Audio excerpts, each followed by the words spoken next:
We may be on the brink for only the fifth time in American history that a sitting or former U.S. president could be referred to DOJ for criminal implications. You've inferred that the former president helped lead a coup. Based on what you now see, do you believe President Obama is guilty of treason? I'm leaving the criminal charges to the Department of Justice. I am not an attorney, but as I've said previously, when you look at the intent behind creating a fake manufactured intelligence document that directly contradicts multiple assessments that were created by the intelligence community, the expressed intent and what followed afterward can only be described as a years-long coup and a treasonous conspiracy against the American people, our republic, and an attempt to undermine President Trump's administration. That is what I voted for right there, going through a year-long coup, treasonous conspiracy. I mean, you want to talk about potentially some charges up for Barack Obama. The previous presidents that have been referred to the DOJ, by the way, short list: Nixon for Watergate, Clinton for Monica Lewinsky, Trump obviously multiple times, we know those, and Joe Biden for the mishandling of classified documents. So pretty rare air.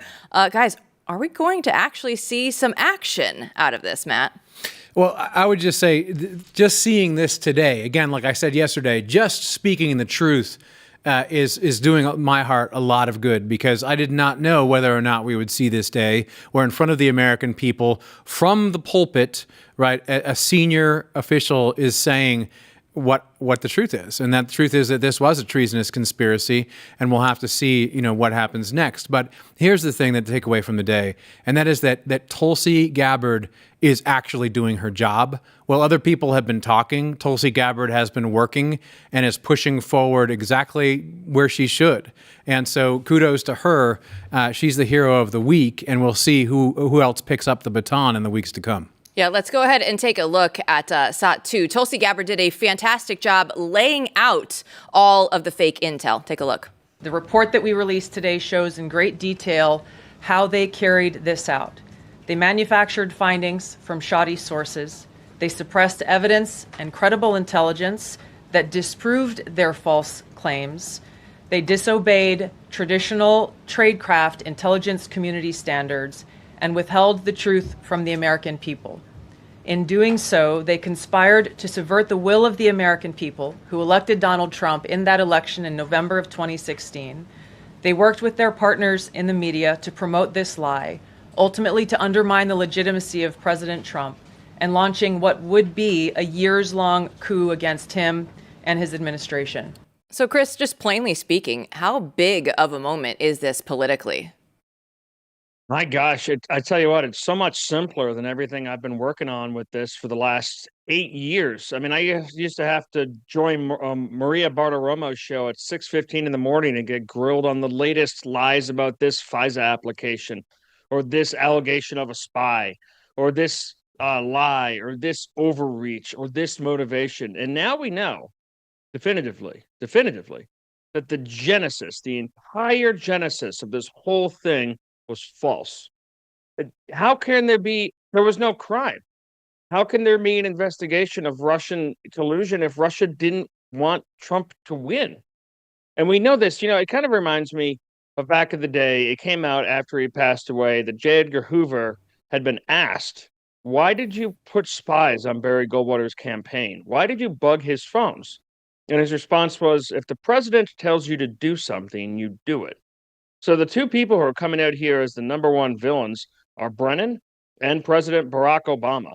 And that's also interesting, President Obama's implication in this, because we've covered scandals before. We covered the gun-running Eric Holder scandal at the Department of Justice under his tenure. We covered Lois Lerner and the IRS. And a lot of that stuff was chalked up to culture, a culture the administration that made for the targeting of conservatives and opposition seemed like it was a reasonable thing to do. Just pushing forward the left-wing agenda was part of the mission, but we were never able to trace those things directly back to the president. Now we have him in the room with the intelligence heads. We have, by the way, it's just two of them. It's just Comey and Brennan. It's not all of the agencies that were claimed. We have that Russia had the kind of information available to it that could have actually turned the election for Trump. when it turns out that Hillary Clinton was significantly sicker than expected, both and emotionally unstable. Now, these were things that you could kind of pick up on from watching, you could guess on, and we did.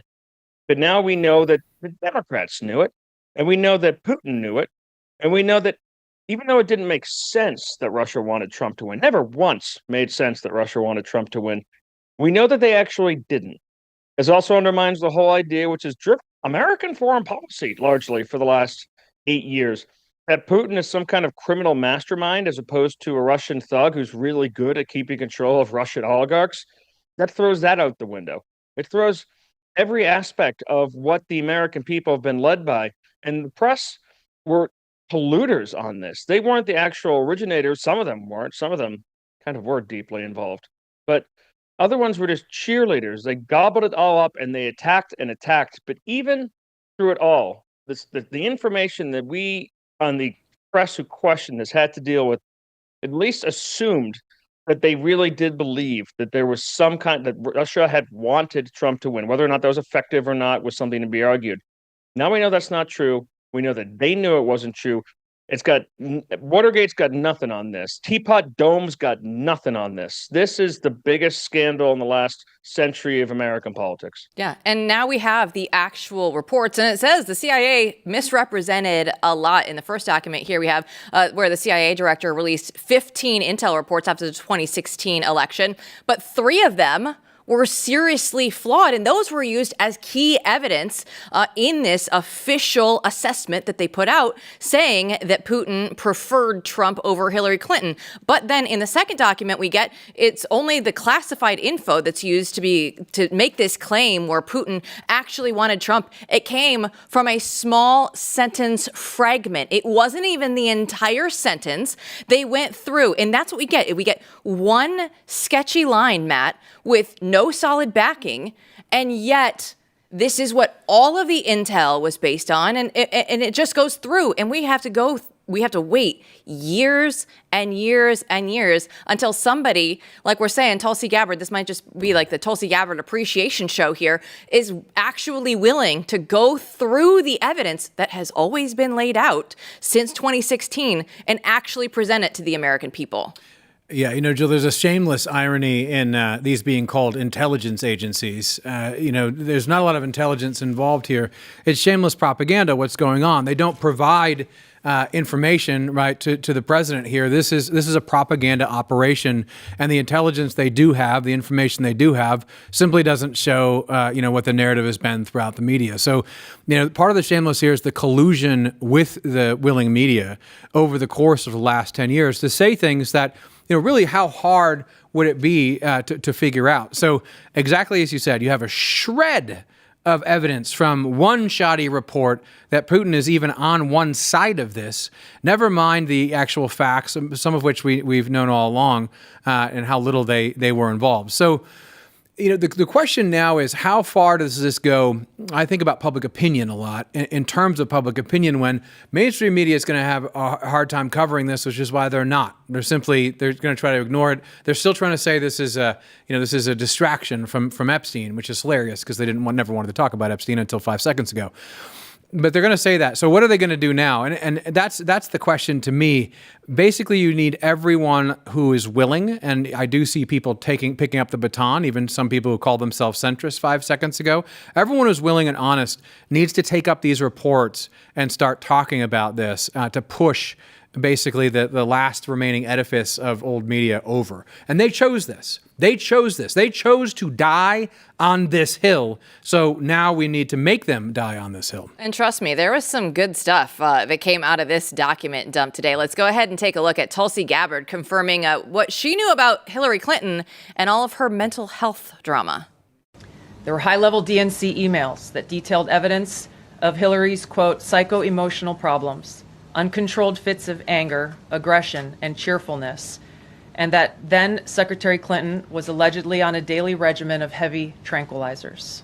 Excuse me? What? What was that? I first learned of this from Mrs. Bedford. I saw Sarah Bedford put this out on X this morning, and I was like, excuse me, Hillary Clinton on tranquilizers? Chris, there's a lot in these document dumps today. And it makes me recognize now what we were seeing, what that weird Joker-esque smile that she would have every once in a while, the cackle, the shaking. It turns out that her staff was aware of these. They called it weird, uncontrollable happiness, mania, essentially. We knew from leaks that she had quite the temper, that she would rage, that she would scream, that she would yell and curse. Now we know that that was so bad the Democrats and the Russians all knew about it and were and literally sedating her. I mean, imagine if you could sedate your crazy boss. There's a lot of crazy bosses in Washington D.C. and none of them get put on sedatives. Now we know about the limp falling at the memorial to 9/11 and that they blamed on the let's watch that. beautiful Yeah, day. exactly. It's wild to see this sort of stuff come out and that the Russians knew it. And you know what else? I was talking about this with Sarah, who's like my encyclopedic knowledge person who I like to pull from. I ask her questions like, whatever, actually, remind me what happened with Carter Page, things like that. And she always knows the answer. But I was asking her, where did, I actually kind of lost my train of thought watching that awesome video there. But this. Remember, the memories come rushing back. That's a conspiracy theory. What are you talking about? Everything's fine. But it turns out that Putin didn't even in the wildest dreams expect Donald Trump to win. He wasn't going to back that. He didn't want to get in Hillary Clinton's bad side. He was preparing to use this against Hillary. And now we know that once the November happened and the intelligence agencies were scrambling to try and figure out, did the Russians do this to us? How did this possibly happen? Could it be our terrible candidate on sedatives? No way, no possible way. Trump could never win. That the investigation was going to be dead. It was over. Paul Manafort hadn't gone to prison yet. Jeff Sessions hadn't been forced to recuse himself from this. They hadn't gone after Manafort's deputy yet and tried to put him in prison. None of that had happened. And Obama said, go with it. Brennan said, keep it. And the entire thing from there is a lie. Years and years and years.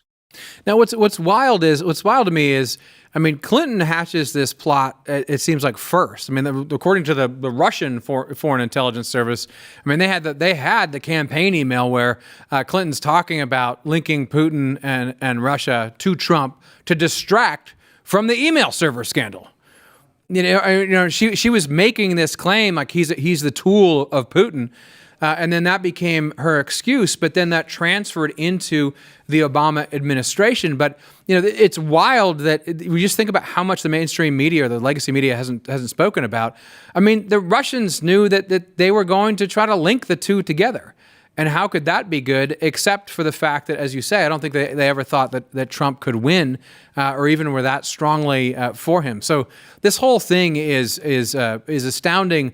The fact that we've been in the dark for so long, but the question now is how far do we push this forward? And I guess what we can all say, right? Just seeing Tulsi get up there and say these things that have been true for a long time, that even on the right, as you were saying early on, oh, you're not supposed to say it. Oh, we don't know that. This makes me very uncomfortable to talk about this. Just to see someone say it out loud, I feel like some kind of dam is broken, and hopefully a lot of good stuff is going to flow behind it. Yeah, they always say none dare call it treason, but it didn't prosper this time. And this is the first time you have an official from the White House out there.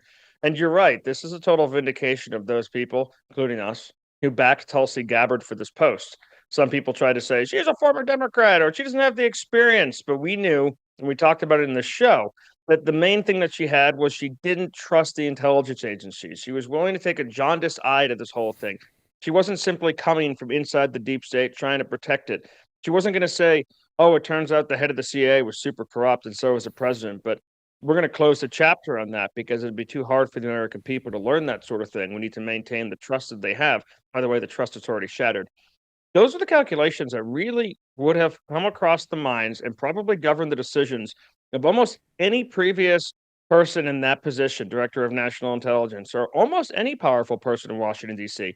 The willingness and the instinct to protect your own, to protect the institution, to maintain the lie, to say that we've all moved on, or this has already been reported, or it's in the past. We want to let bygones be bygones. We're keeping an eye toward the future, doing that politician thing where they use their thumbs so that they don't look aggressive and pointing. That's what you normally get, and that is not what we're getting from Gabbard. That's never what we've gotten from President Trump, and it's really refreshing. Yeah, well, the last thing we'll have to keep an eye on in the future here, Jill, is the fact that Obama did respond, right? And so Trump got Obama to actually say something in response. It left a lot of questions out there, but it was astounding that he did respond because he's been silent and protected this entire time. So that is something that we're going to be keeping a close eye on in the coming weeks. We absolutely will. And Tulsi Gabbard, keep the document dumps coming. We can't wait to see more here on The Mandate.